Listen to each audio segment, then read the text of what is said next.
Executive बेवहाय जिरायदों आरो बेवहाय आंबो बाहागो लाफैदों।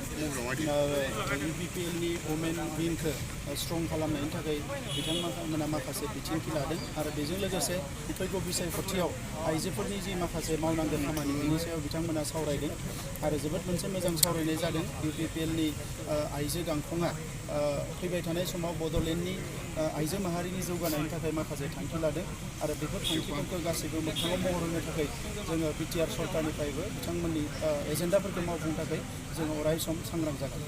सार बे बियाबाव गोबां गोख्रों दोलोफ्रा जेरै कंग्रेस BPFआबो बिजाथि फसंदों बे समाव UPPL दोलोजों माबायदि कन्टेस्ट UPPL आरो BJP जाय बिजाथिखौ फसंदों बे बिजाथियानो देरहागोन मानोना थांनाय इलेक्सनफ्राव बिथांमोना खौसे जानानैबो देरहानो हायाखैमोन।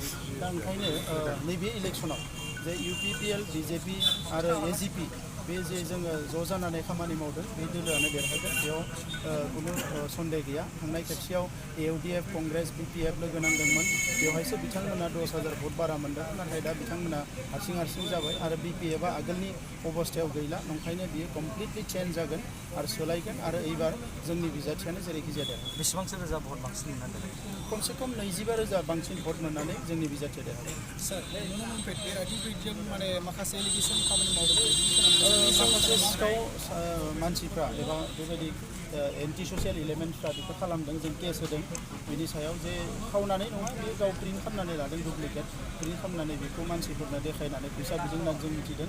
जों लोगो बिनि सायाव FIR होदों आरो बियो खम समनि गेजेरावनो बियो एरेस्ट जादों। एक्जिकिउटिभ बेवहाय जिरायदों आरो बेवहाय आंबो बाहागो लाफैदों।